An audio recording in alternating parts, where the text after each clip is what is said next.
나서다 드린데래야. 오늘 가사.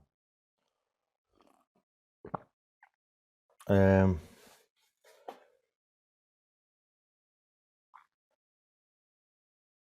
군체 니 가교 근처에 동계 법문 3일째이죠. 먼저 제가 지난 시간에 말씀드렸던 고대 중국의 역경에 대해서 지난 시간에 또 말씀드린 것이 조금 부족한 부분이 남았습니다. 제일 먼저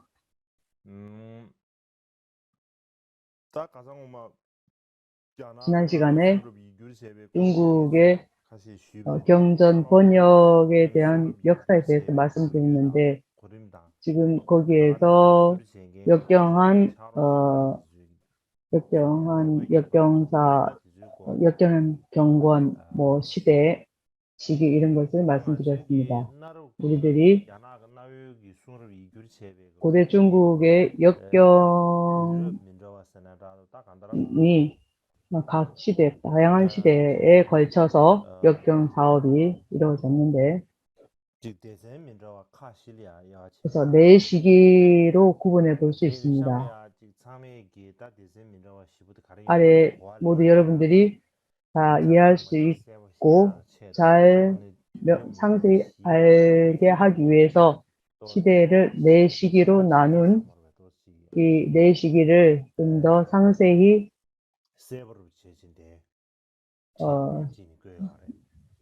두었습니다.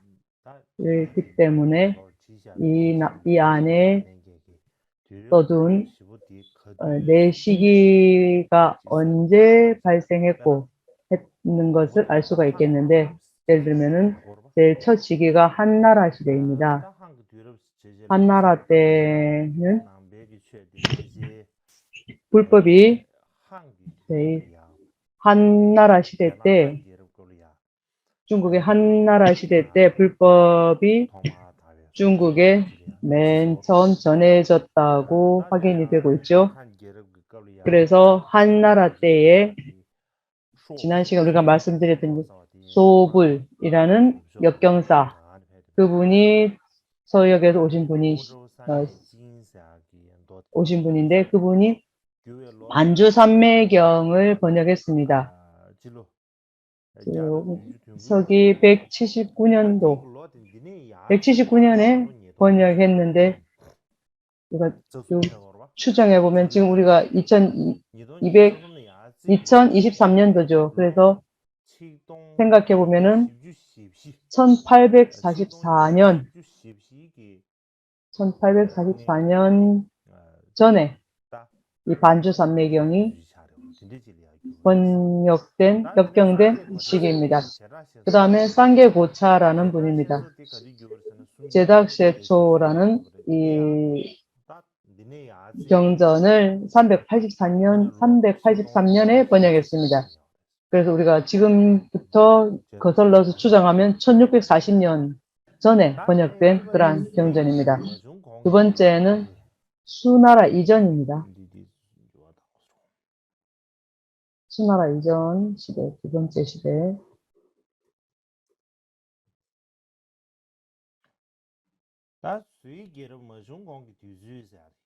수나라 이전이죠. 수나라 이전에 보면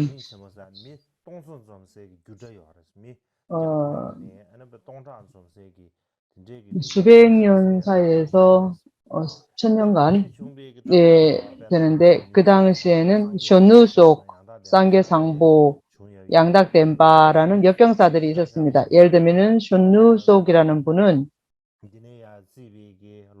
지금부터 해보면 1650년 이전에 그런 역경사입니다.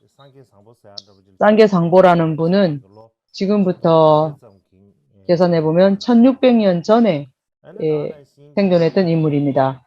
마찬가지로 상계상보라는 분은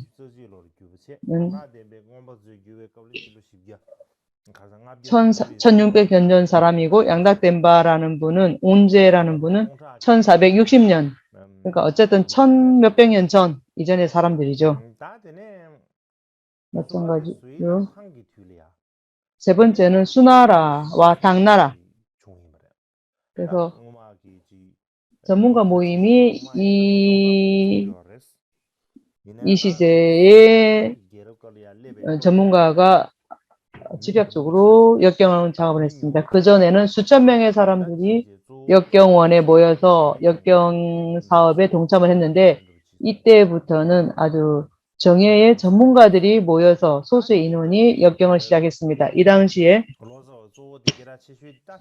가장 유명한 역경사는 현장법사입니다.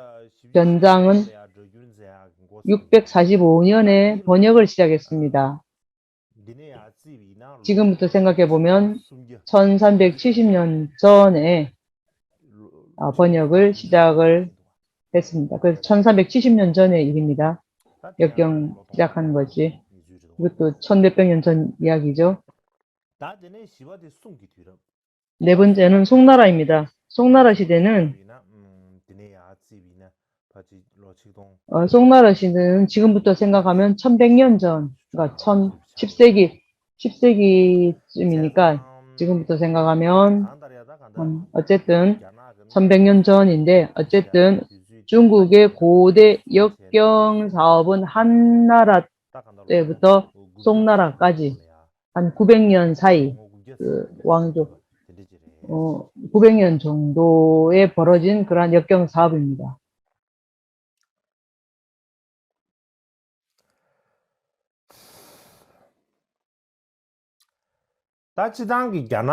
일반적으로 중국에서 불법이 언제 전파가 되었는가 여기에 대해서는 시대에상 여러 가지 이설이 있습니다.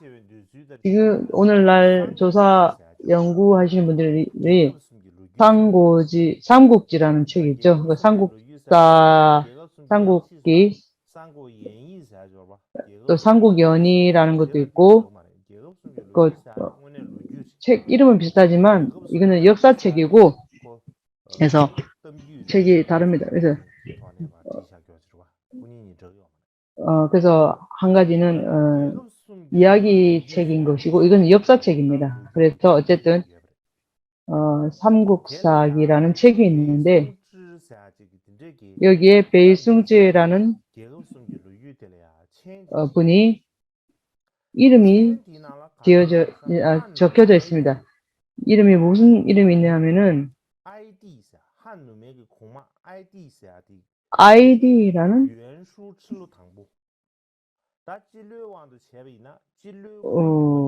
삼국지 그러니까 기원전 2세기 예 아이티 사원수라는 분 대월지국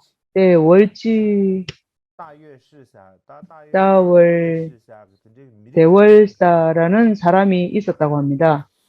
기원전 2세기에 대월지라는 분이 계셨는데 그분이 옛날 사람이 그 나라에서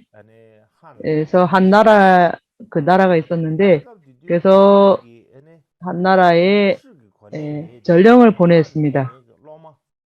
그래서 그 전령사가 한 제자를 가르쳤다고 합니다.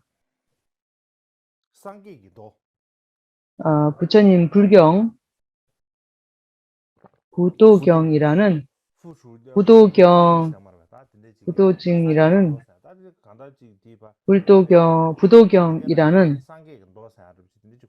티베트어로는 쌍계기경이라고 하는데 부처님 부도경이라는 이러한 경전을 썼다 이렇게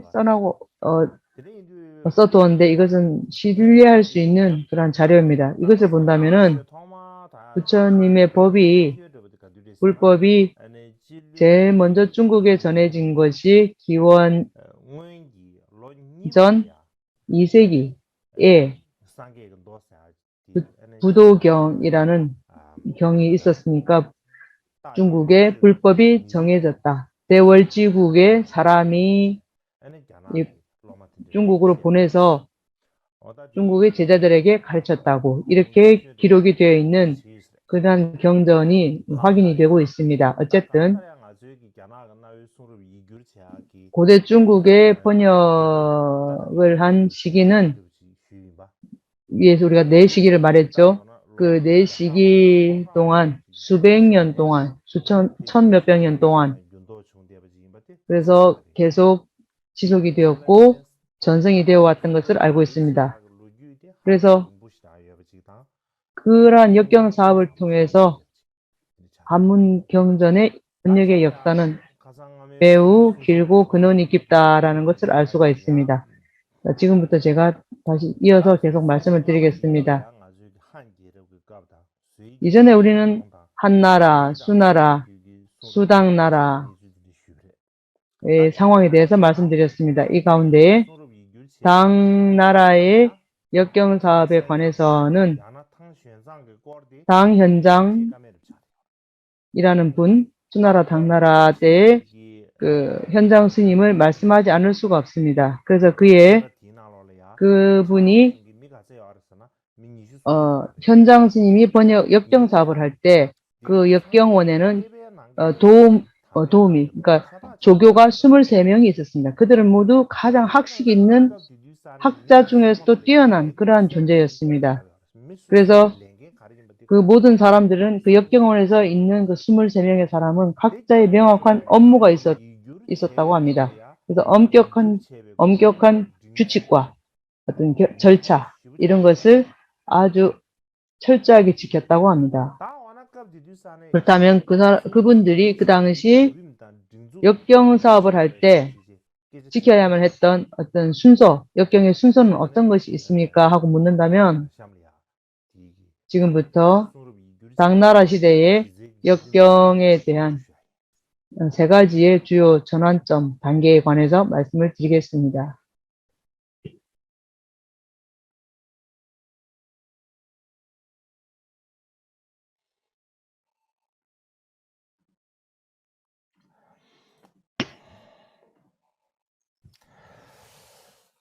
딱 유림 수미에 왜 나눠네? 딱 당보대 가는 3가지 단계가 있는 가운데 첫 번째는 3가지 주요 단계 중에서 주역자, 주역 또는 역주라고도 합니다.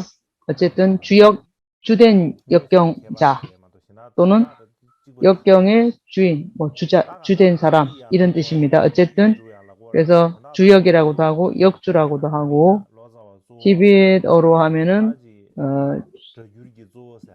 주된 그러니까 제일 주요 번역자라고 하면 큰 대역경사라고 하면 더 좋을 것 같습니다. 그래서 주요 번역자는 아주 중요한 분입니다. 그래서 이 많은 역경사들 가운데 주요 번역자는 그 가운데에 역경사의 가장 중요 핵심이고 그래서 누가 이 경전을 번역했나 했을 때 주요 번역자의 이름을 써서 주요 번역자가 번역했다 이렇게 말을 하죠. 그래서 주요 번역자는 아주 제일 중요한 분입니다. 그래서 주요 번역자는 중요할 뿐만 아니라 반드시 경전 3장의 마스터, 3장에 통달해야 되고 경전과 탄트라 모두에서도 학식이 뛰어나야 합니다. 마찬가지로 그의 주된 임무는 당시 역경원에서 모든 그를 도와주는 사람들에게 경전, 경론의 중요한 사상, 핵심을 설명을 해야 합니다. 당시 역경에 참여한 그 조교들은 특별히 선발된 정예 학자들이었기 때문에 아주 뛰어난 학자들이었기 때문에 그분들한테는 낱낱이 그 단어를 모두 하나하나 설명할 필요가 없었습니다. 그분들은 대충 다 거의 알고 있었는데 단지 그들은 산스크리트 사본 자체를 그 바탕으로 했을 때 이해하기가 어렵고 그 심오한 점에 대해서 깊이 산스크리트 사본 원본 자체를 깊이 토론을 해야 됐고 단어나 용어에 대해서는 그다지 크게 논할 필요가 없었습니다. 그래서 핵심 사항, 이 방법을 토론하는 이 방법을 연부유지라고 합니다. 아주 중요한 심오한 뜻을 거듭거듭 분석한다. 이 의미입니다. 그래서 어쨌든 심오한 뜻을 아주 심오하게 분석하는 것이 경론에 있어서 그 심오한 뜻을 가장 핵심, 가장 어려운 부분을 토론하는 그것이 그분들의 주된 업무였습니다. 그 당시에 그래서 경전을 연구하는 것을 아주 크게 관심을 기울였습니다. 단어나 용어 이런 것보다는 그 내용 자체에 가장 심혈을 기울였다고 볼 수 있습니다.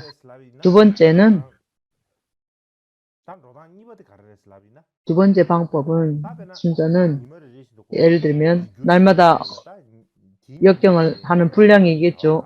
어느 정도 하루의 번역 작업을 어느 정도 완료한 다음에는 그날에 어떤 경전을 역경한 그 뒤에는 그날에는 그래서 주 번역자의 설명과 또 마찬가지로 주역경자와 그 조교들 이분들이 토론을 합니다. 그래서 토론회에서 토론을 모두 기록을 합니다. 그래서 기록한 것을 윤문사, 그러니까 글을 다듬는 윤문하는 윤문 작업실이 있었는데 그 윤문하는 글을 다듬는 작업실로 보냅니다. 바로. 그래서 윤문 작업실에서는 무엇을 하는가 하면은 그래서 중국어의 문체에 대해서 아주 뛰어난 사람들, 그래서 대역경사가 막 역경한 그것과 설명한 것을 그리고 설명과 토론한 모든 그 메모 기록한 것을 중국어로 중국의 문법과 문체에 맞게 그래서 중국어로 다 메모한 것을 문법에 맞춰서 문체에 대한 특정 책임을 가진 전담 작가가 메모를 써놓은 필기해 놓은 것을 기초로 윤문 작업을 수행했습니다. 그래서 제 경험을 한번 얘기해 보자면 예를 들어서 제가 티베트어를 중국어로 번역할 때 티베트어로는 아주 있는 그대로 그 낱낱이 글자 하나 티베트어로 된 어떤 글자라도 써놓은 그대로 예를 들면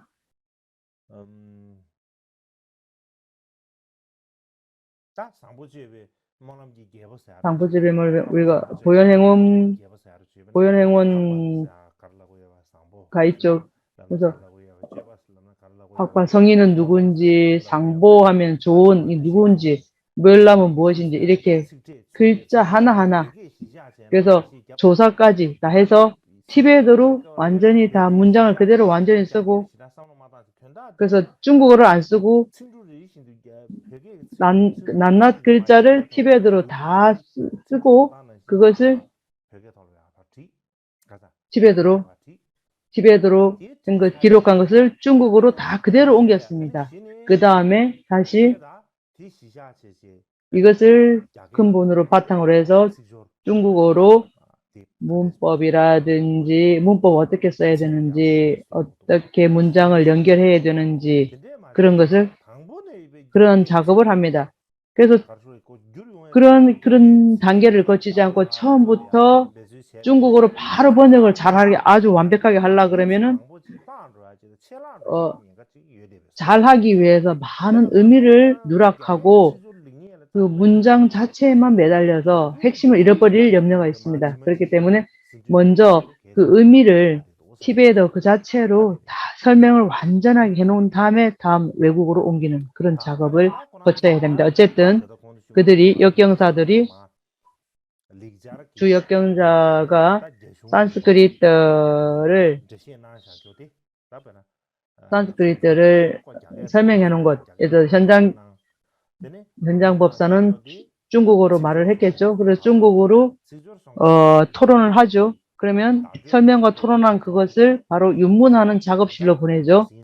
그러면 윤문하는 작업실에서는 중국에 맞게 어떤 문법에 맞게 다시 교정을 하겠죠. 그래서 그런 다음에는 첫 번째 초안 그것을 이 윤문 작업실에서 마치고 나면 다음에는 편집하는 데로 갑니다.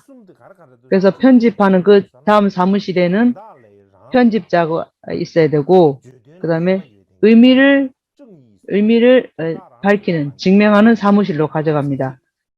그래서 거기서 하는 일은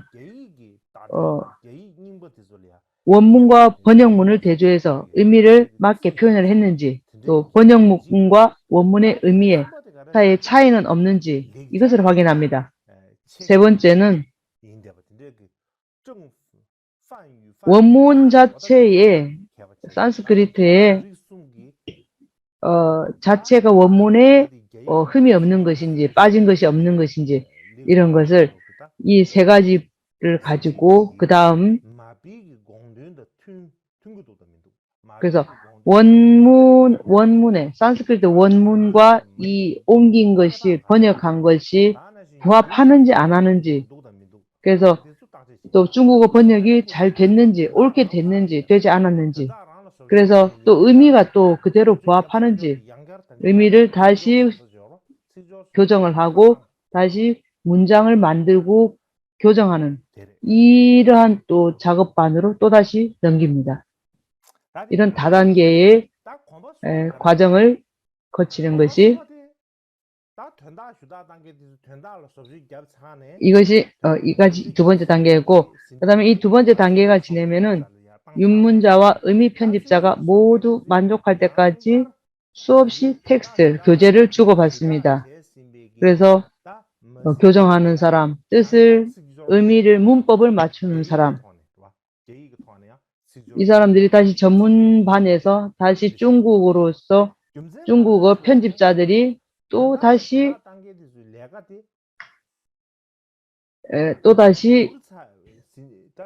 점검을 합니다. 그래서 그 다음에 교정하는 사람들은 원문에 부합을 하는지 안 하는지 이 중국어가 그런 것을 또다시 그리고 문법이 또 어떻게 됐는 건지 문법 이런 것보다는 별로 이쪽에서 하는 부분이 아니고 문법을 조사하는 전담반으로 보내고 여기서는 중국의 의미가 제대로 부합을 했는지 원문과 비교 대조해서 부족한 것이 없는지 빠진 부분이 없는지 이런 것을 점검을 합니다. 그래서 두 번째 단계와 세 번째 단계는 그래서 작업실이 다르죠.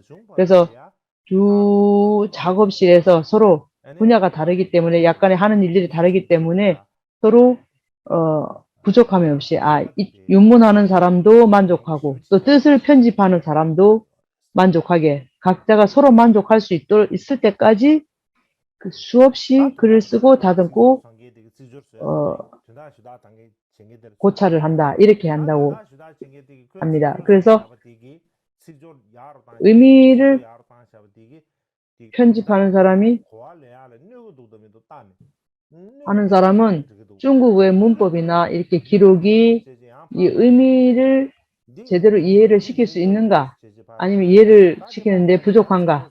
그래서 다시 또 마음에 안 들면 또 다시 보내고 또 보내오면 또 다시 보고 또 의미를 다시 이 뜻이 완벽하게 맞는가, 좋은가, 안 좋은가 다시 보내고 이렇게 서로 상호간 주고받고 하면서 엄청난 많은 작업을 거친다고 합니다. 아주 수고를 많이 했다고 합니다.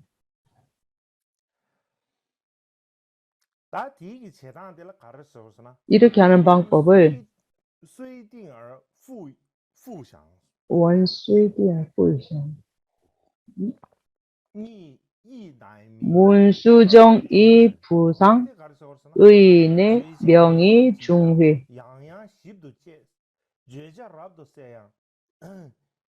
글을 한번 써서 보내면 반복해서 다듬고 뜻이 분명해지면 다시 고찰한다. 이 뜻입니다. 그래서 글을 쓴 것을 계속해서 또 반복해서 다듬고 뜻이 명확해질 때까지 그러한 작업을 계속해서 하는 이러한 고찰하는 이러한 방법들 이것이 수나라 이전부터 아주 심혈을 기울인 편집의 오랜 전통을 이어받은 것이라고 합니다. 教主啥的，正中教主，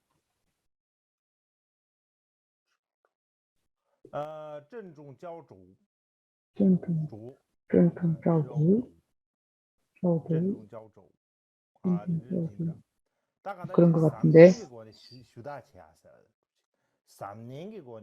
3년?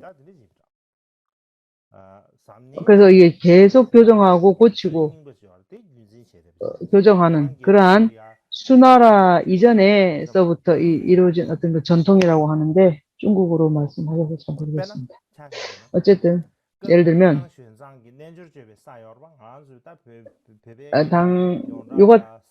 요가사지론 있죠. 당현장 스님이 번역한 요가사지론.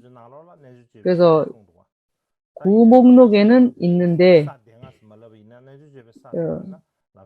요가사지라는 것이 구목록에 있는데 나중에 그것을 번역할 때 그 당시에 요가사지론을 번역하는 동안에 프라임 미니스터, 당나라의 장관이라는 서중종이라는 분이 이렇게 편지에 이렇게 썼던 내용 서경종이라는 분이 역경원에 대해서 다음과 같이 기록해 놓은 기록이 있다고 합니다. 그래서 고문어체이기 때문에 제가 읽을 필요 없고 의미를 대충 설명하자면은 당현장 스님이 요가사지론을 번역할 때 그에게 당현장이 주요 번역자였고 조교로 서기가 6명이 있었다. 그분이 말씀하시는 것을 글씨 쓰는 필사하는 사람이 6명, 산스크리트를 교정하는 사람, 정법 교정자죠. 산스크리트 교정자가 1명, 그 다음에 문서 편집자가 1명, 또는 아마 뜻을 편집하는 사람, 의미를 편집하는 사람이 8명이 있었고 또 요가사지론 전체의 문법을 교정하는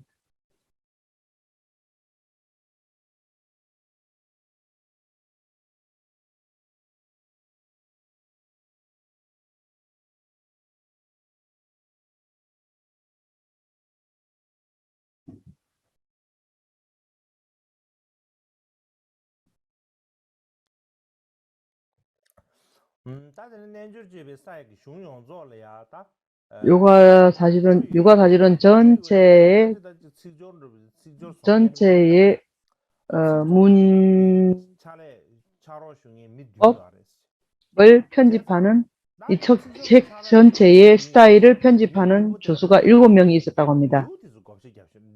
그래서 아마 이 7명이 각 장마다 이 1장부터는 1장 2부부부터는 한 사람, 또 다음 장은 이 사람, 이렇게 7사람이 나누어서 분담을 해서 각각의 일을 했었습니다. 그래서 마지막에 당나라의 관리 장관 서정중이라는 사람이 그 사람이 이제 제일 마지막 검열을 합니다. 그래서 검열을 하는데 그 당시에는 유가사지론을 번역할 때에는 모두 도와주는 사람 모두 합해서 24명이 있었는데 어쨌든 당나라 때에 이전 시대와는 달리 역경하는 방식이 크게 달라졌고 번역 작업이 번역 작업이 크게 향상이 되었다고 합니다. 그래서 이러한 방법을 통해서 번역 작업이 크게 향상을 했다고 합니다. 그래서 이 두 가지로 살펴볼 수 있는데 첫 번째는 새로운 역경 방법이 첫 번째는 그 당시 새로운 역경법에 참여한 사람이 많지 않고 수십 명에 불과했습니다. 그렇지만 각자의 책임이 분명했습니다. 자기 역할이 분명했습니다. 이전의 역경원에서는 수천 명이 함께 일을 했었지만 지금은 새로운 이 역경 방법에 있어서는 실제로 일하는 사람은 그다지 많지 않고 3명뿐이었습니다. 그래서 이 사람들 말고는 다 법문을 들으러 온 사람들이었겠죠. 그래서 그것과 비교해 본다면은 실제로 일하는 사람이 더 많았던 것 같습니다. 왜냐하면 많은 수천 명이라는 사람이 이전에는 모이기는 했지만 실제로 책임을 맡고 일하는 사람은 3명뿐이었던 것입니다. 그래서 당나라 시대에는 3명보다 더 많은 24명이라는 사람이 각자의 책임을 다하면서 자기의 역할을 분명히 해냈기 때문에 이전 사람보다 실제로 일하는 사람이 더 많았다고 말할 수 있습니다.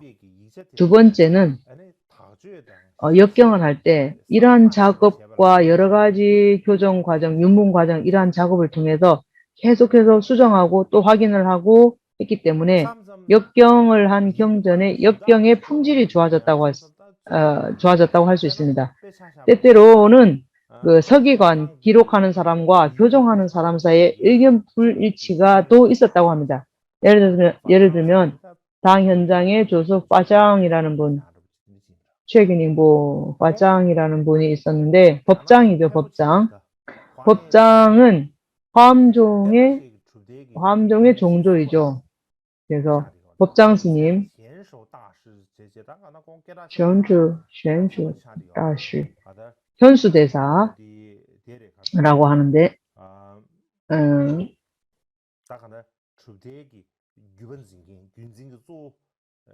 한 종파의 그 종조라고 할 수 있죠. 그래서 법장 스님이 나중에 서기관, 편집자, 또 문체 편집자 이런 사람들하고 같이 의견이 달라서 나중에는 역경원을 떠났다고 합니다. 역경원에 계속 머물지 못하고 떠나버렸답니다. 따라서 역경을 할 때 역경원에서 항상 조수들이 계속 바뀌는 일들이 빈번했다고 합니다. 그 주된 이유는 그 당시 역경원에 있는 모든 사람들이 불교와 또 학문에 있어서 저명하고 아주 유능한 사람들 뿐이었습니다. 그래서 각자 자기들이 다 뛰어난 사람들이기 때문에 됐어 하지 않잖아요. 각자의 그 고집을 내세우죠. 자기의 어떤 그 자부심, 자기의 어떤 주장이 강하죠. 그 뛰어난 사람들은. 그래서 마찬가지로 또 그러한 사람들이 주로 논쟁하는 그 주요 부분이 텍스트, 논전의 경론의 그 단어와 의미를 번역하는 방법에 대해서, 번역하는 방법에 대한 의견 불일치가 아주 빈번히 발생했다고 합니다. 그래서 그 당시 주번역가는 또는 그 대번역가죠. 그분은 분쟁을 해결하기 위해서 다방면으로 노력을 해야 했습니다. 왜냐하면 주번역가는 그 번역가는 다들 존경을 하죠. 그렇기 때문에 그분은 그 분쟁을 해결하기 위해 노력을 해야 했습니다. 그렇기 때문에 그렇지만 일반적으로 역경을 할 때 이런 논쟁이나 이런 싸움은 번역을 하는 데는 오히려 이익이 되었습니다. 각자의 생각을 주장하고 그리고 어떤 이치 주장을 내세우면 그래서 그러한 생각들을 역경하는 데 있어서 어떤 사항을 내세우면 각자의 조정을 할 수 있고 발전을 할 수 있는데 그렇지 않고 됐어 하고 넘어가면은 좋은 역경이 될 수가 없죠. 그렇기 때문에 그러한 이유로 일반적으로 분쟁이나 어떤 토론, 논쟁은 번역의 역경에 아주 유익했다고 볼 수 있습니다. 그렇다면 송나라 때의 번역은 말씀드릴 필요가 없겠죠. 시간도 없고. 이것은 말씀드릴 필요가 없겠고.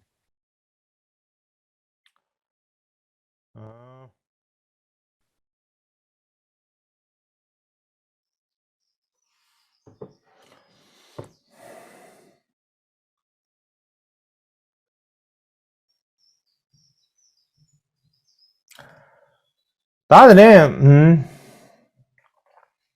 시험을 가봐야지.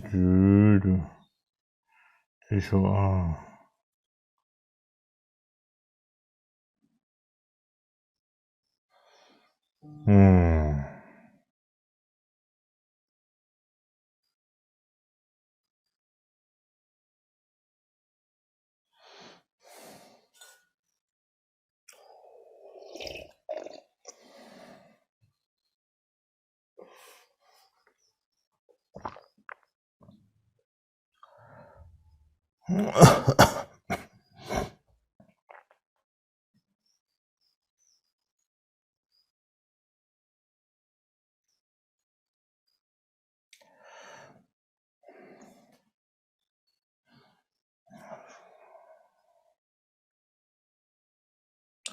다바지디 그 주주치가 벌써 시간에 엄만 로삼장 주주치가 지금 30분간 휴식을 하면 한 20분 정도 휴식을 하면 좋겠습니다.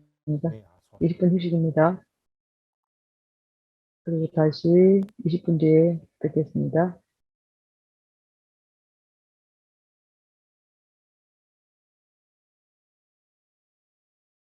다들 시험라. 자, 지금부터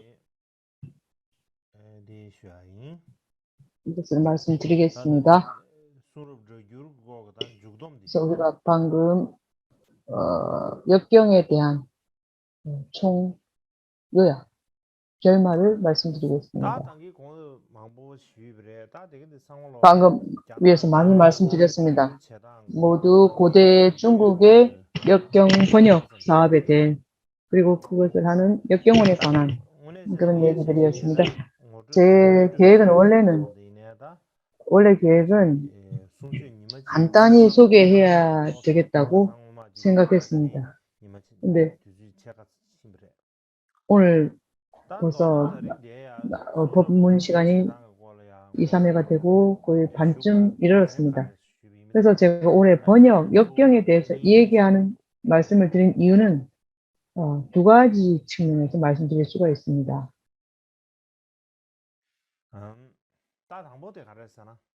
첫 번째는 경전을 번역하는, 역경하는 것은 결코 쉬운 일이 아닙니다. 제일 첫째로 번역 역경가에게 우리가 큰 기대가 있죠. 예를 들어서 주 역경자는 아주 많은 조건을 갖춰야 되죠. 그래서 주 번역자는 그분은 반드시 경전 3장에 통달해야 되고 경전과 밀교, 현교와 민교에 대해서 배워야 됩니다. 뿐만 아니라 그를 도와주는 보조자, 조수는 자신의 전문 분야에 대한 합당한 교육을 받아야 합니다. 예를 들면 그 보조하는 분들 가운데는 어떤 분들은 산스크리트에 아주 달통한 분이 있고 또는 이전 한문의 옛날 고대 한문에 대해서 아주 달통한 전문가도 있고 또는 혹은 불교의 경론에 대해서 아주 박식한 전문가가 있어야 합니다. 그 당시의 역경원은 아주 학자들이 뛰어난 사람들이 모이는 그러한 장소였습니다. 평범한 사람들이 아닌 위대한 그러한 존재들이 모이는 그러한 곳이었다고 볼 수 있습니다. 그렇기 때문에 지금 우리가 직면할 수 있는 많은 분야의 그 경론들은 이전에 많은 학자들과 아주 뛰어나신 분들 그리고 역경사들이 엄청나게 신중하게 세심하게 고민하고 신중하게 고려한 그렇게 심사를 거쳐서 결정한 그러한 결정체입니다. 그렇게 간단한 일이 아니고 어떤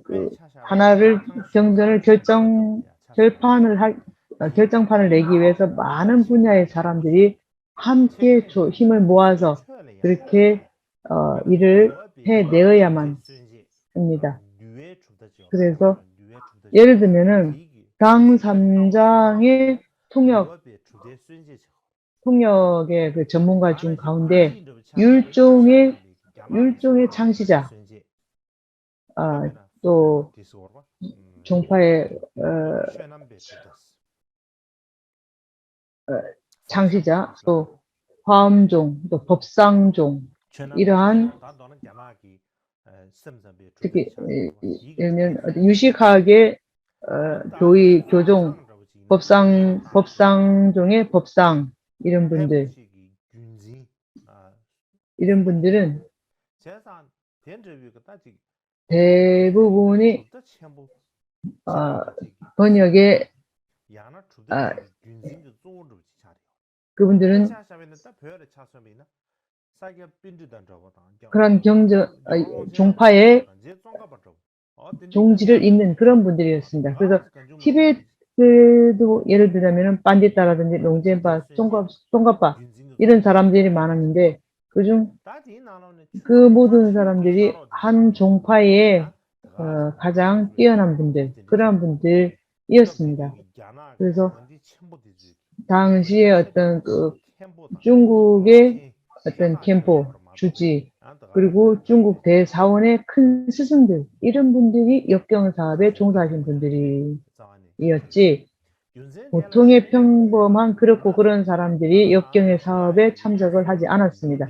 그래서 지금 우리가 직면할 수 있는 그러한 경전들, 우리가 보는 논서들, 경론들이 그 뛰어난 보살들과 위대한 존재들이 일생 동안 행한 교육과 수행을 합친 결정체이므로 우리는 이러한 경론을 소중히 여기고 귀하게 여겨야 합니다. 이러한 우리 손에 현재 있는 이 경전이 아주 소중하고 중요하다는 거, 이렇게 소중한 이러한 과정들을 거쳐서 우리에게 온 아주 소중한 것이는 보배라는 것을 우리가 알아야 합니다. 그래서 이러한 보배인 줄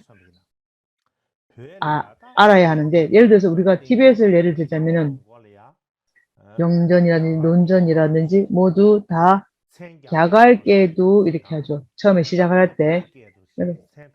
그 다음에 티베트어로도 교획계도 해서 티베트어로 같이 시작을 합니다. 그래서 이 경론이 제일 처음에 왜 그렇게 그 앞에 그러한 문장을 반드시 넣는가 하면 이유는 산스크리트 이 단어가 티베트로는 이렇게 된다는 거. 이것을 그래서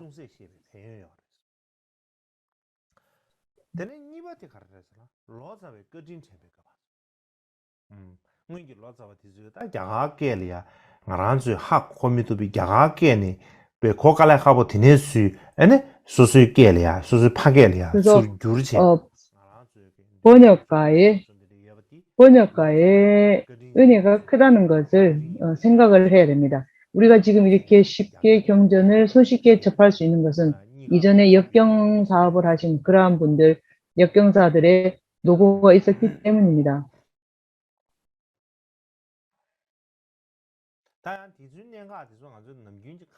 그래서 그러한 것은 이러한 핵심들을 우리가 평소에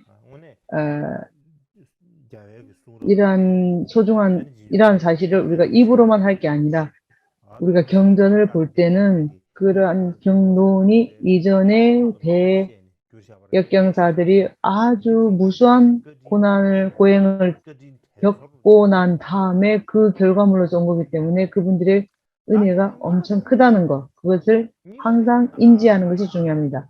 두 번째는 우리들이 역경전을 번역한다는 것은 아주 번역하는 게 역경하는 게 어렵다는 것을 알아야 할 뿐만 아니라 그뿐만 아니라 동시에 우리들의 느낌에 이전의 역경을 번역할 때는 아주 큰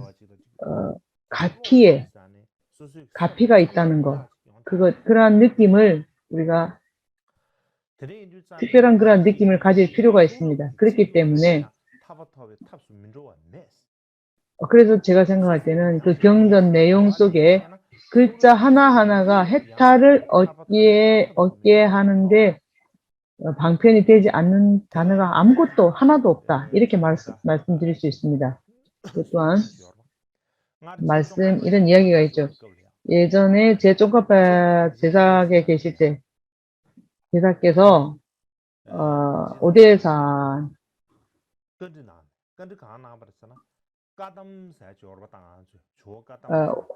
저 까담 할 때 우리가 까담파 까담이란 의미가 무엇인가 하고 물었습니다. 그래서 그렇게 물으실 때 쌩알 인첸페라는 분이 어떻게 설명했냐면 부처님의 경전 안에 글자 하나도 버릴 것이 없다. 모든 것이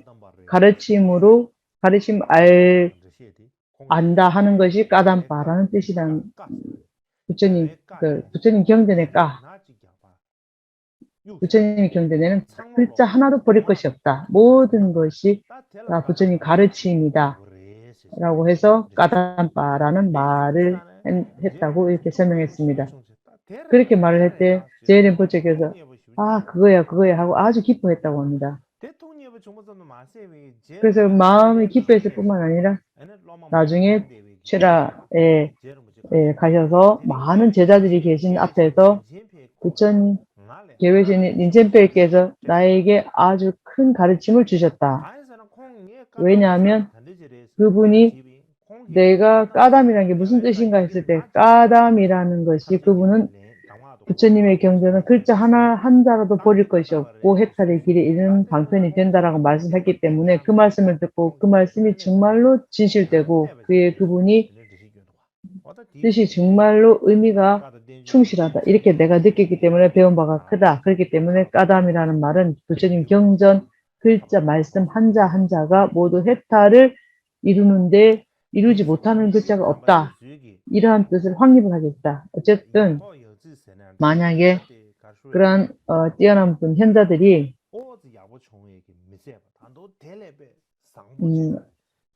조금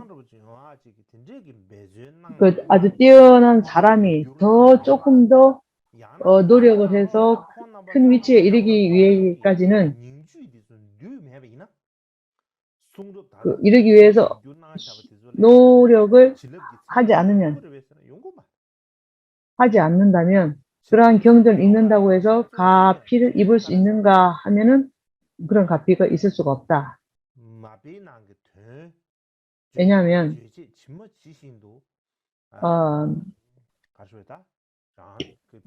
그 원전 안에 또는 뭐 티베트든 중국어든 그 원전에서 번역한 그러한 원본들에서는 더욱더 뛰어난 사람이 더욱더 노력을 하고 위대한 경지를 얻기 위해서 노력하는 과정에서 그런 깨달음의 경지를 설명한 그 경전을 접한다면, 읽는다면, 대한다면 그러한 경전에 가피가 있다. 예를 들면은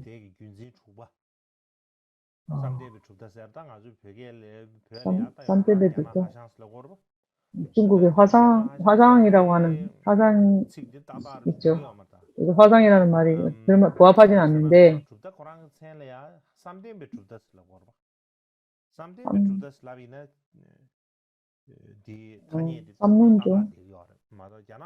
삼문종주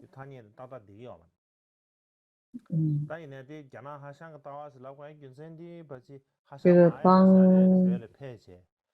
당장이 그 마연 화상이 티베트로 오셨죠. 그래서 그 선정의 견해를 중국 그 화상이 티베트에 펼쳐죠. 그래서 마연 화상의 선정 사상이 그로부터 이제 가르침이 퍼졌는데, 그래서 그 마연 화상도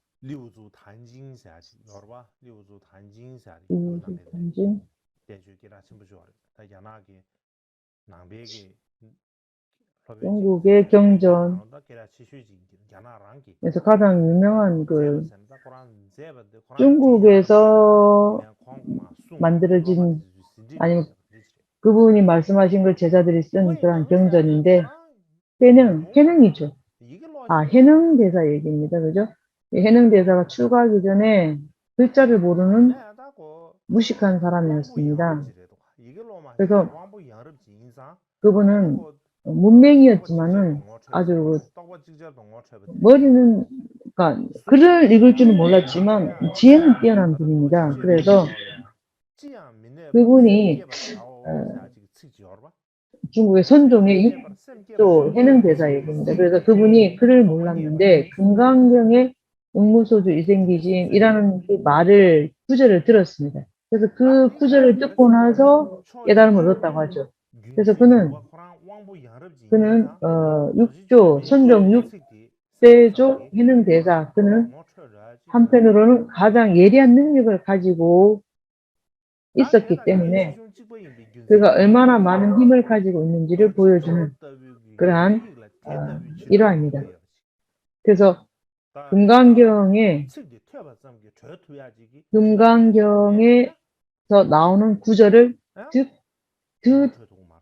듣는 것만으로 그 금강경의 글자를 들었다고 해서 그분이 깨달은 게 아니죠.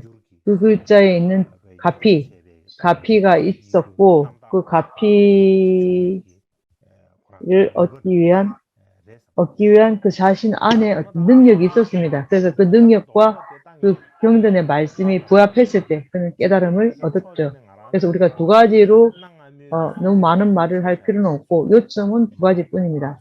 한 가지는 우리는 고대의 역경사에 대한 그분들에 대해서 마음속 깊이 감사의 마음을 가져야 됩니다. 그래서 그 감사는 어떤 거냐면은 나는 정말 행운아이다. 나는 그 이전에 역경사들이 역경한 그러한 역경을 보고 지닐 수 있는 복을 가진 나는 호학이다. 마찬가지로 우리는 그 위대한 존재들이 노력을 우리가 누릴 수 있게 됐다는 것에 대해서는 감사의 마음을 가지고 또는 그래서 우리는 법의 변함없는 맛과 향기로 물들지 않는 진정한 법을 읽을 수 있고 경전의 정확한 의미를 이해할 수 있습니다. 또 한편으로 생각하면 만약에 우리가 나중에 직접 어떤 역경을 할 기회가 있다면 기회가 있을 수도 있죠. 예를 들면 우리가 법문을 듣는 여러분들 중에 나중에 번역을 역경을 할 수 있는 사람이 있을 수도 있습니다. 그렇기 때문에 그러한 기회가 있다면은 과거의 위대한 학자와 역경사회가 행한 그러한 방법을 따라야 됩니다.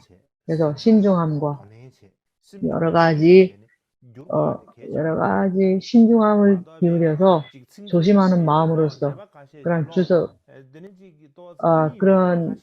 그런 신중함을 가지고 역경을 행해야 합니다. 그렇지 않고 그냥 대충 외국어를 번역하는 것 아주 스스로의 암만심으로 역경을 하는 하는 것으로는 충분하지 않습니다.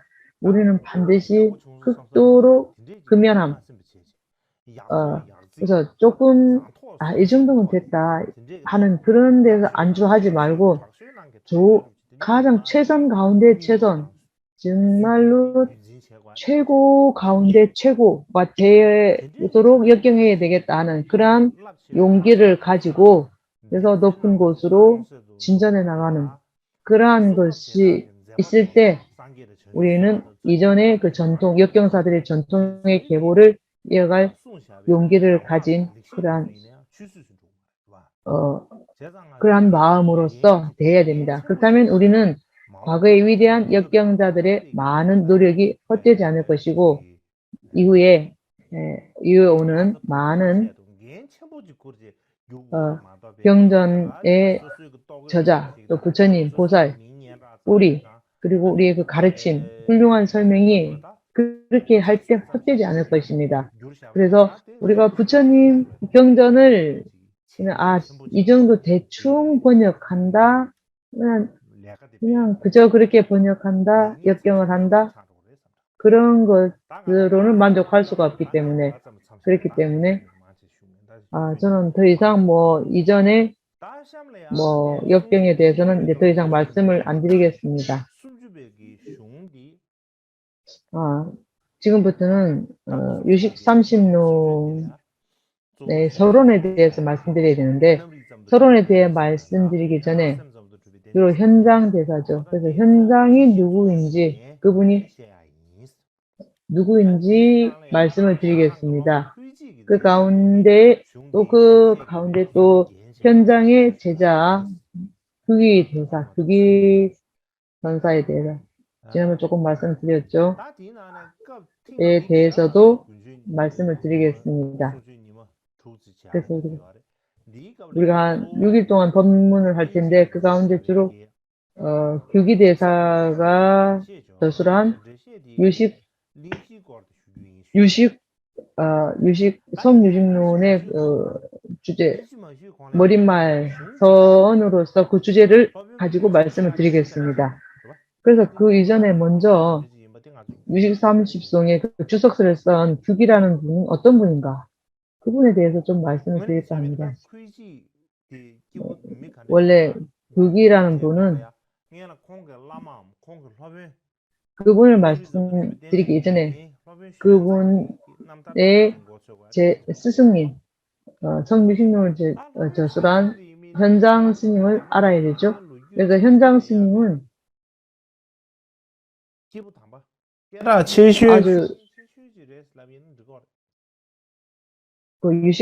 중국 유식학의 가장 뛰어난 분이라고 말을 드려도 될 것입니다.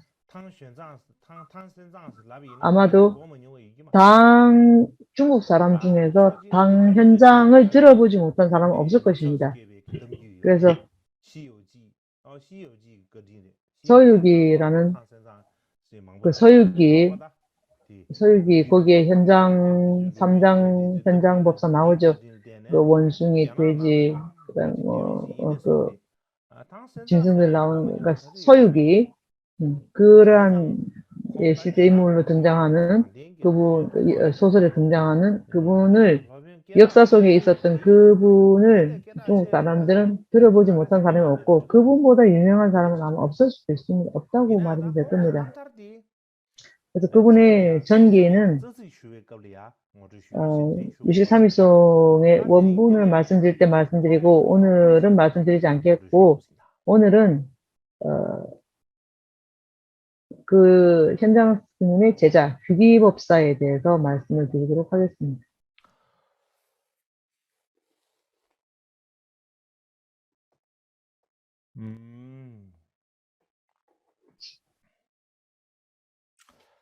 다 괴지 규기법사의 사진 그림입니다. 규기법사의 일대기는 전기는 먼저 보십시오. 여러분들 한번 그분은 632년에 태어나서 682년도에 열반하였습니다. 자은법사, 규기대사, 자은규기대사, 규기법사 그렇게 하죠. 네. 그분의 이름은 그 명이라는 것을 자라고 하죠. 그래서 그의 자는 출가하기 전에 홍따오라고 합니다. 규기 스님의 출가 전 이름은 홍따오라는 거 했고 유치, 장안, 영실 현재 산시성 시안이라고 합니다.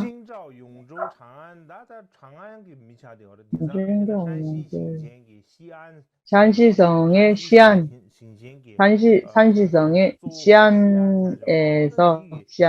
시안에서 태어났다고 합니다. 그분은 당나라에서 가장 유명한 뛰어난 거장 중 걸출한 인물 중 한 명입니다. 그래서 중국의 유식학파의 종조, 유식학의 그 종이, 유식학을 종조로 하는 종이 법상종이죠. 그래서 법상종이라고 하는 법상종의 설립자라고 알려져 있습니다. 그의 이름은 다른 이명으로는 링지, 장지, 얀지, 지시 또는 찌라고도 이제 알려져 있습니다. 그래서 그의 나중에는 이제 그분은 어쨌든 규기라고 부르죠. 그래서 그의 출가하고 나서 법명은 지은파시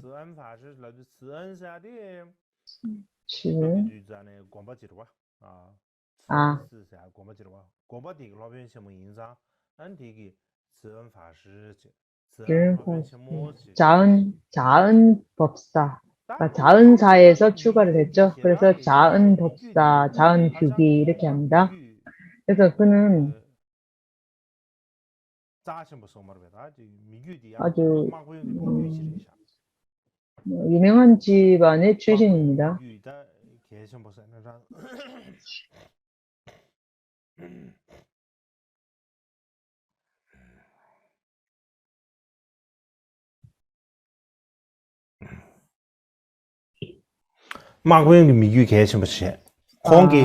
그분의 이제 집안은 장군 집안이었다고 합니다.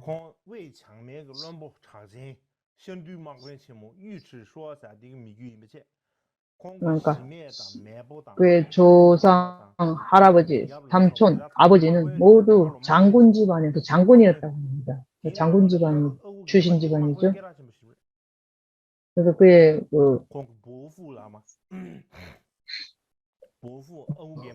보후 어쨌든 그 조상들이 아주 유명한 그 장군 출신 사람들의 그런 집안이 아주 유명한 장군들이었다고 합니다.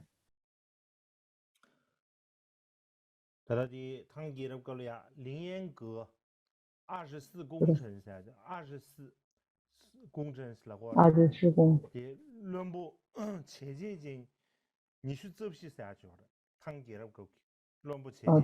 당나라 시대 때 24의 그 유명한 관리들 그 가운데 한 분에 속한다고 합니다. 그래서 중국에 얘기가 있는데 머리에다가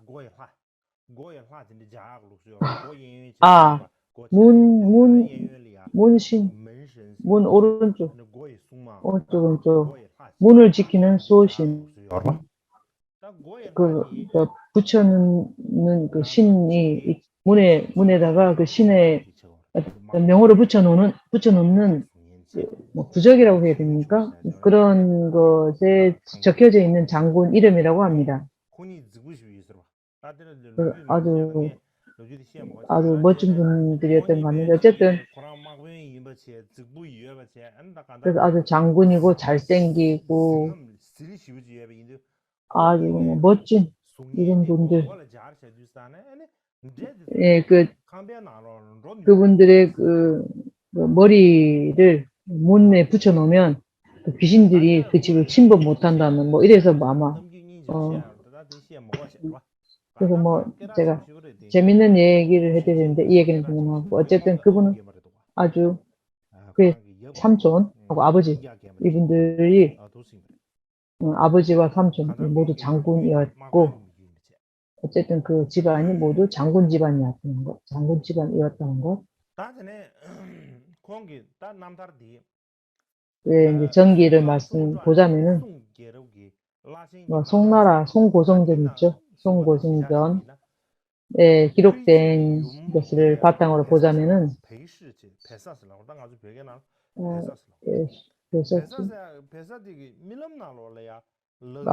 어머니가 배씨였는 모양입니다. 그래서 송고성전에 구기대사의 탄생과 관련된 기적적인 사건이 기록되어 있는데 어머니 배씨는 임신할 때 손바닥만한 크기의 달을 삼키는 꿈을 꾸고 임신을 했다고 합니다. 그래서 그가 태어난 뒤 규기 어릴 때 규기 스님이 태어난 이후에는 보면 다른 아이들과는 달랐다고 합니다. 그럼 매우 똑똑하고 청명했고 많은 경전을 암기를 했다고 합니다. 이거는 지금 그 경전은 세속적인 경전입니다. 위에 그 불법 경전이 아니고 중국에서 예전에 그 아주 오래된 문헌에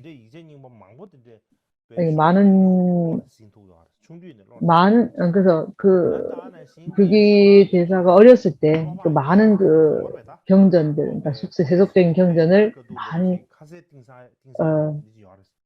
암기를 할 정도로 아주 많은 암기를 할 수 있을 정도로 총명했다고 합니다.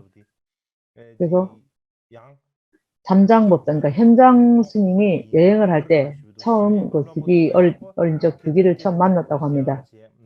그래서 그게 얼굴이 곱고 행동도 바르고 반듯한 것을 보고는 그래서 그 장군들은 어떻습니까? 그 성격이 굉장히 그러니까 직설적이죠. 어떤 사람 보면은 얼굴은 아주 얌전한 표정을 해도 속으로는 아주 포악한 그런 경우도 있지만 장군들은 그렇지 않습니다. 얼굴에 그대로 그렇게 나타나는 성정들이 있는 사람은 장군입니다. 그래서 어느 날 현장 스님이 그 조그만 아주 그 길을 이렇게 여행을 하다가 처음 규기를 만났다고 합니다. 어린 시절 규기죠.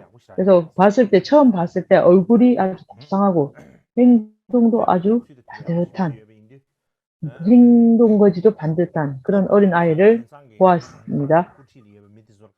그래서 그 옆에 있는 그 현장 법사가 옆에 있는 그 시자한테 저 아이는 내가 보니 장군의 아들 같지 않다. 저 아이와 나 사이에는 깊은 법연이 있다. 만약 내가 저 아이를 내 제자로 만든다면 나중에 나의 법통을 물려줄 제자를 가지게 되는 것 같다. 이렇게 말을 했다고 합니다. 그래서 또 그렇게 말을 생각을 하게 된 상황이 있습니다. 어떤 상황이 있었냐면은 현장 법사가 그 서역 인도에서 돌아오기 전에 그 외도 자이나교 그 고행자가 있었다고 하는데 그가 이제 점을 쳤다고 합니다. 그래서 현장 법사한테 그대가 중국으로 돌아가고 나면 아주 영리하고 아주 롱댕스 아이를 하나 만나게 될 것이다. 라고 이렇게 얘기를 예언 비슷한 걸 했다고 합니다.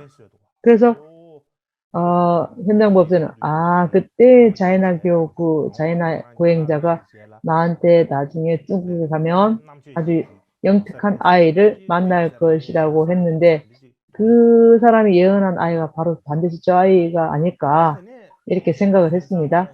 그래서 현장 법사가 마음이 이제 기뻐서 그 교기의 아버지죠. 장군이죠.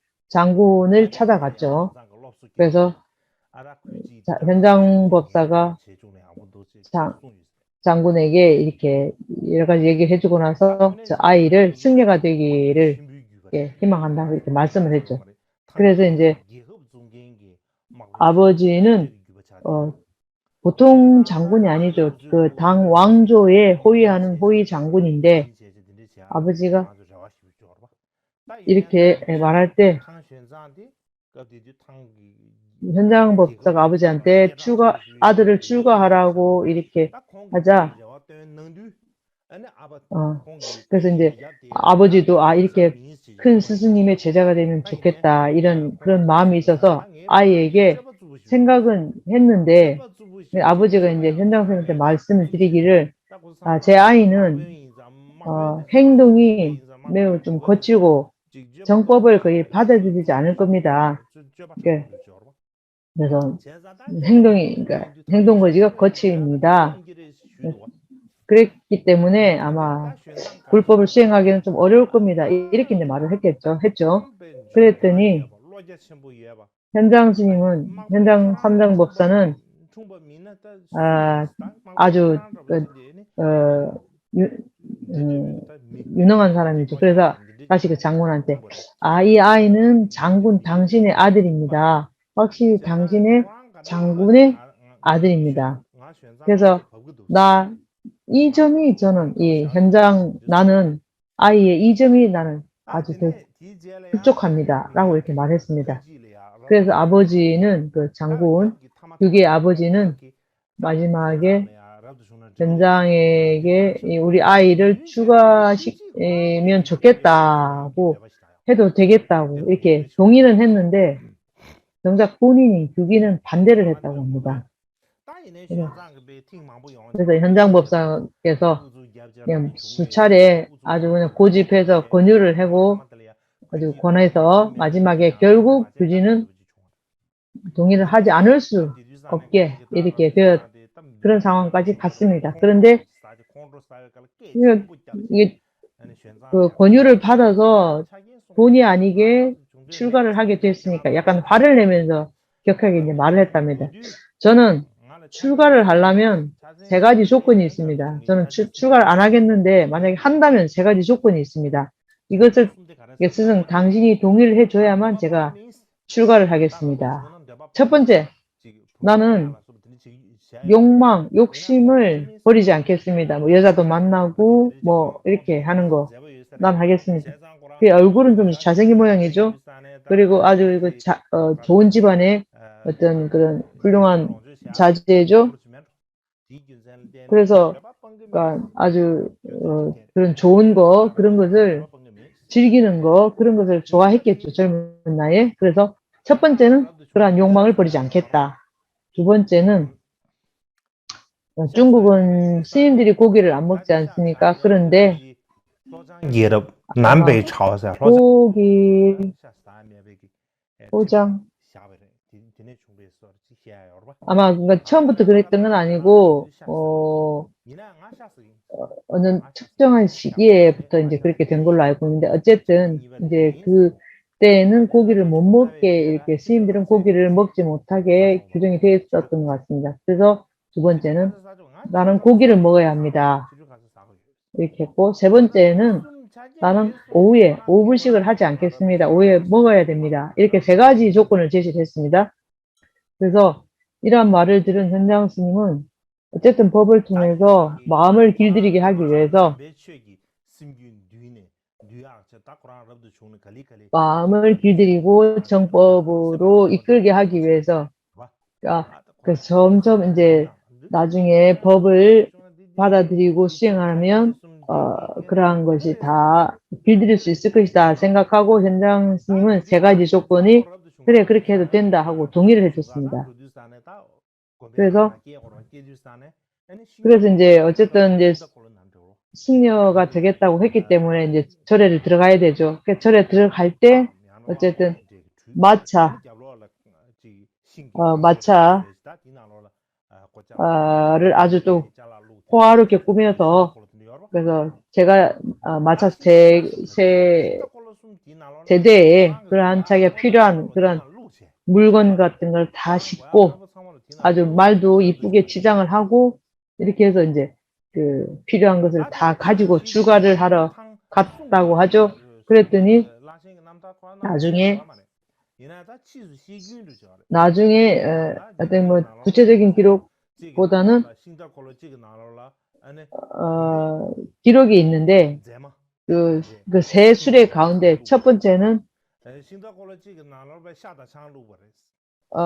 아주 아름다운 여인을 또 다른 마차에는 고기와 술을 세 번째 마차에는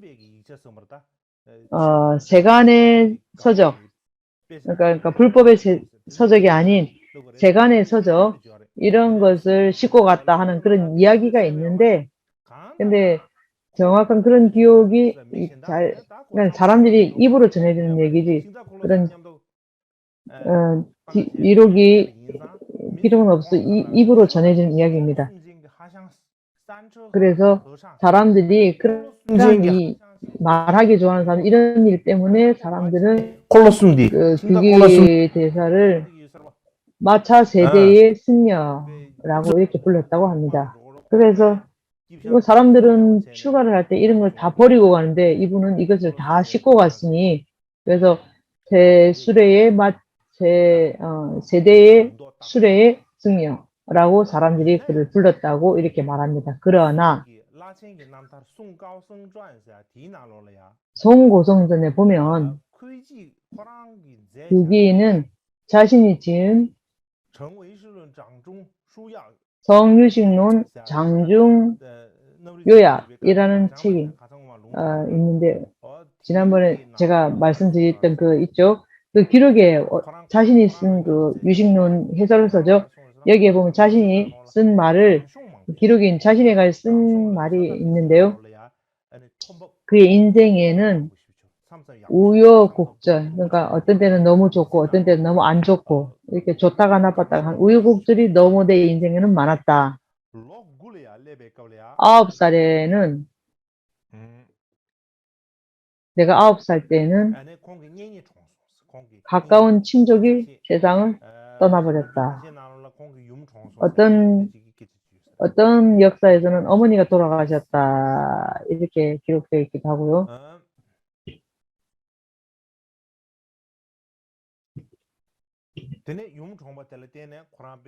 어머니가 돌아가심으로 인해서 마음이 슬퍼서 이제 방랑을 많이 했다라고 합니다. 그래서 어렸을 때부터 아주 번잡하고 분주한 세상에서 마음이 점점 멀어지고 출리심을 냈다. 그래서 17살이 되어서야 출가를 하고 싶다, 스님이 되고 싶다고 생각하고 스님이 되었다고 합니다. 그래서 만약에 그분이 하신 말씀이 그게 진실되다면은 그것이 기록이 정확하다면은 이 기록이 정확하다면 그분을 세대 수레의 승려라고 불렀다는 것은 사람들이 하기 좋은 말로 근거 없이 비방하는 그런 내용이라고밖에 볼 수 없습니다. 그래서 이것도 아마 조사를 해봐야 될 것 같습니다. 어쨌든 규기는 17살 때에 출가해서 현장 스님의 제자가 되었습니다. 그래서 제일 먼저 출가해서 머문 출석한 사원이 광복사라는 절입니다. 광고수,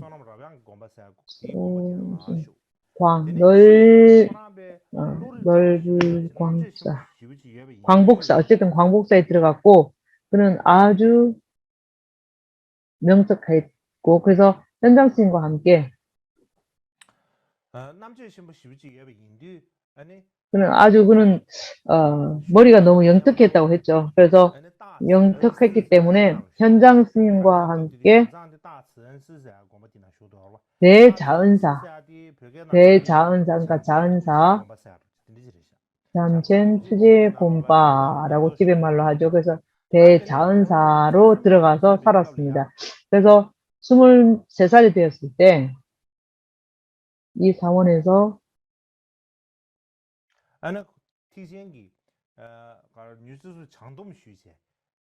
보살계를 받고 인도를 배웠습니다. 인도를 배우고 마찬가지로 또 그는 아주 머리가 명석했기 때문에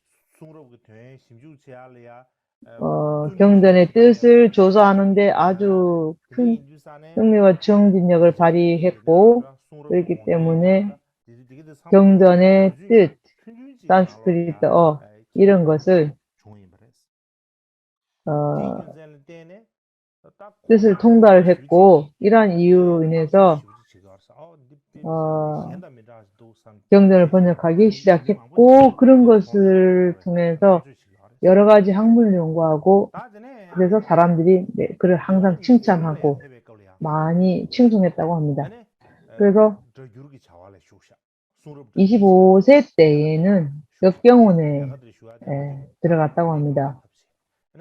그것도 황제가 명을 내려서 그때는 경전을 번역해라 하고 이제 황제의 명을 받아서 역경원에 들어갔다고 합니다. 그래서 지난 시간에 말씀드렸듯이 삼장법사, 현장법사, 현장스님을 도우는 조력하는 많은 스님들이 있었는데 그 가운데에 규기 스님이 제일 어린 마지막이었지만 현장 스님은 규기와 같이 일을 하고 그를 채택했다 이런 말씀을 드렸죠. 그래서 그가 아주 명석한 사람이고 정말로 자타가 인정하는 뛰어난 사람이었기 때문에 가능한 일이었던 것 같고 그렇습니다.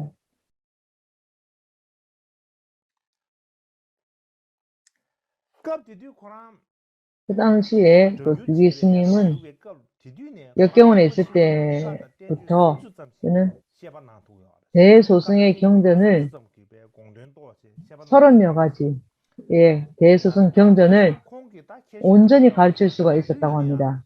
그래서 그는 언제라도 항상 그가 스승님으로부터 받은 가르침을 항상 어떤 법문을 하든 간에 항상 필사하고 쓰고 메모하고 그리고 스승의 가르침을 수행을 하고 한 다음 자신의 의견을 피력할 수 있게 그런 경지까지 되었습니다.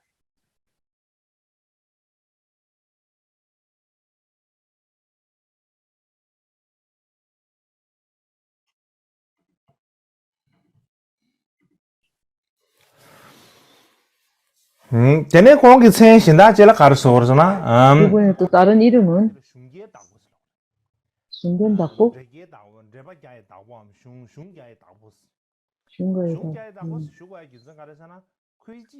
어쨌든 그분 아주 열성적인 사람이라는 그런 또 다른 이명이 있는데 왜냐하면은 규기선사는 필사, 그러니까 서사, 쓰는 데 기록하는데 아주 열성적이었답니다. 요즘 같으면 우리가 뭐 리코더라든지 녹음하는 게 있지만 지금 그때는 그런 게 없기 때문에 그러한 필사에 아주 뛰어났다고 합니다. 특히 어떤 그 큰 경전 같은데 주석을 달고 설명을 이렇게 붙이는데 또 아주 특출했다고 합니다. 그 당시 현장 법사께서 모든 이렇게 설명을 하고 가르친 그 내용 모두를 그 메모, 기록을 하고 또 거기에다가 또 다른 설명, 본인의 설명을 덧붙이는 방식으로 주석을 아주 많이 달았던 그런 작업을 많이 했다고 합니다. 그래서 역사에 기록된 바와 같이 현장 법사는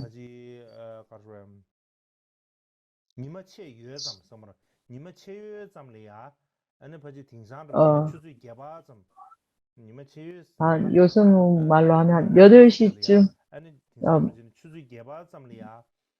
날이 저물기 전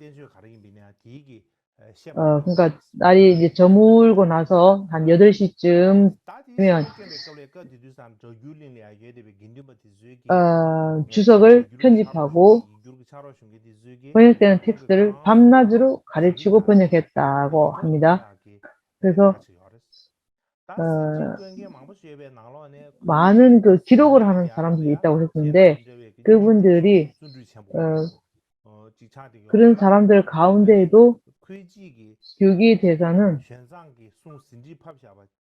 현장에 말씀하신 그 가르침을 기록하는 사람들 가운데서 현장 스승의 그 뜻을 잘 설명하고 덧붙이는 그런 데 뛰어났다고 합니다. 어쨌든 규기가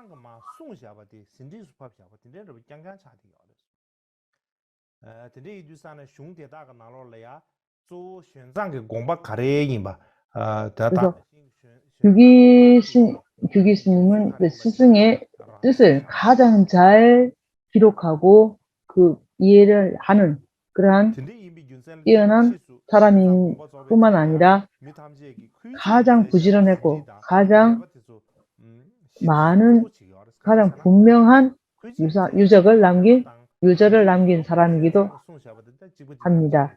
그래서 그분의 그 저술과 주석이 얼마나 뛰어났는가 하면 현장 스님이 하신 것에 필적할 만한 그러한 저술들을 많이 남겼다고 합니다. 그래서 규기 스님이 직접 저술한 책들도 아주 많다고 합니다. 그래서 규기 스님이 지은 저술한 스승의 가르침을 바탕으로 지은 잡준논술기라는 그런 책이 있는데 거기에는 그의 사실상 그의 저서는 현장 스님, 그러니까 스승의 가르침이고 현장 스님의 모든 그 가르침의 요점을 거의 그대로 기록을 해놓고 있다고 합니다. 그래서 현장 스님이 입적한 뒤에 규기는 자은사에서 계속 계셨다가 그래서 스승의 그 주석서를 많이 썼고 그리고 많은 제자들을 양성을 했다고 합니다. 그래서 다시 사람들이 그를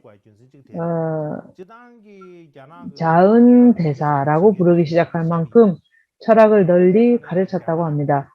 그래서 규기는 일생에 걸쳐서 수많은 논문을 썼기 때문에 100가지 저서의 대가라고도 불렸다고 합니다. 그래서 그분은 어쨌든 유식학의 대가이지만 일단 현장 스님의 문화에서 들었기 때문에 현장 스님을 인해서 중국의 유식학파 그러니까 법상종의 창시자를 규기 대사 유기대사에서 비롯된다고, 그러니까 종조라고 볼 수가 있습니다. 어쨌든 유기대사는 일생, 전생에 걸쳐서 수많은 논문을 썼다고 합니다. 그래서 그분을 주석의 대가 또는 100가지 주석의 대가라고도 이렇게 불렀다고 합니다. 그래서 그 중에서 가장 잘 알려진 논서가 44권이 있는데 그 가운데 24가지의 그 목차가 오늘날까지 남아 있다고 합니다. 그래서 제가 그 24개의 그 중국어로 된 그 책을 티베트로 번역을 하려니까 시간도 너무 좀 시간이 별로 없었고, 그리고 티베트로 바로 번역하는 것이 쉬운 일은 아니기 때문에 저는 그냥 중국어로 그대로 원문을 그대로 제목을 여기다 여기다가 제가 기록을 했습니다. 어쨌든 그분이 저술한 논설서, 해설서가 저서가 엄청 많다는 거. 그래서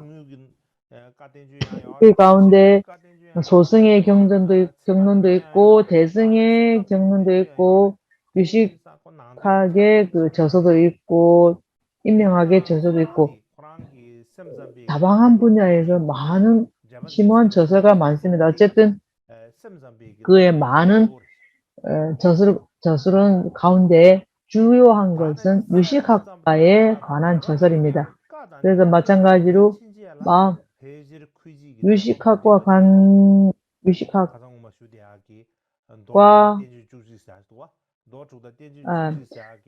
매우 광범위한 주제를 다루고 있는데 주요 주제는 바로 유식 철학이죠.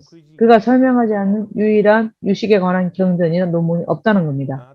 그는 각각의 경전과 논문에 대한 해설을 썼습니다. 그래서 그는 모든 경과 논에 있어서 해설서를 다 낱낱의 해설서를 썼다고 합니다. 그래서 현장법사께서 이전 번역본을 번역하고 주석을 추가한 경전, 이러한 데에 큰 본문 전통의 어떤 그러한 해설을 썼다고 합니다. 어쨌든 제가 그 목록을 보고 조사를 해보았을 때 유기의 저설의 핵심은 바로 유식학에 대한 그러한 논서가 주를 이루었고요. 그래서 미륵보살이 지은 그리고 무차과 세친보살이 지은 그러한 논서 해설서가 중국 어보는 거의 대부분의 주류를 차지하는 것을 보았습니다. 그래서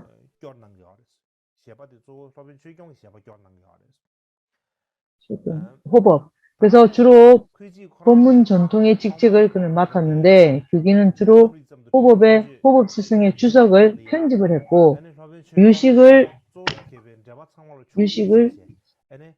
증명하는 논문을 번역할 생각을 했고 역경을 다 했고 또 그러한 각각의 논의 몇 가지 다른 주석을 썼다고 합니다. 그래서 성유식론에 관해서도 규기대사의 해설서가 몇 가지가 또 있다고 합니다. 그래서 유식에 관한 36권의 어떤 그 논문을 썼는데, 논을 썼는데 그 중에서 가장 긴 주석은 바로 정유식론 해설, 성유식론이라고 합니다. 그래서 이것은 주석서 가운데에서 모든 주석서 가운데에서 가장 긴 것이라고 합니다. 그래서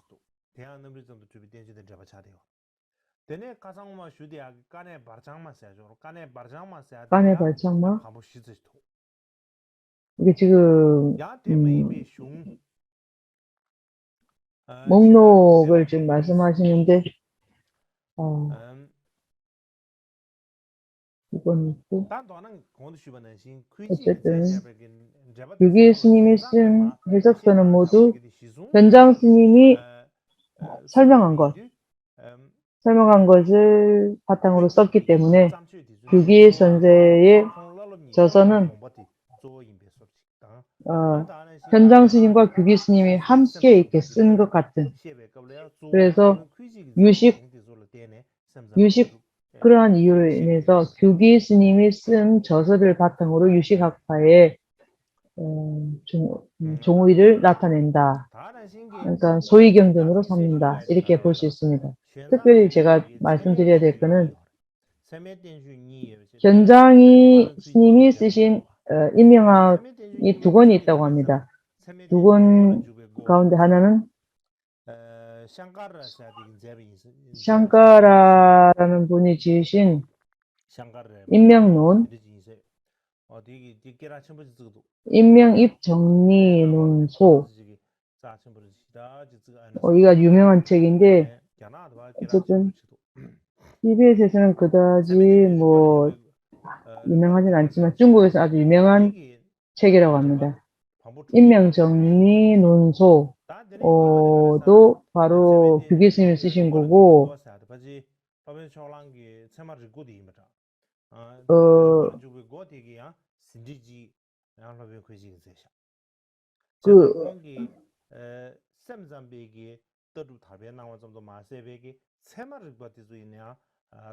인명학에 있어서 그분은 유식학뿐만 아니라 이 인명학에 대한 학이나 식견도 탁월했기 때문에 또 그러한 경전이나 논전을 많이 번역을 했다고 합니다. 그의 제자 회의도 회의대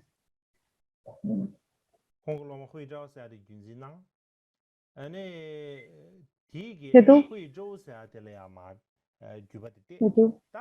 그래서 규기법사는 삼장법사가 현장 스님이 번역한 논리학과 인식론에 관한 두 개의 문헌에 대한 논평도 썼는데, 첫 번째는 6권의 논리학 입론 주석서이고 다른 하나는 논리학 입문론 주석서입니다. 그는 인식론의 그 개통, 그의 제자인 회이자오에서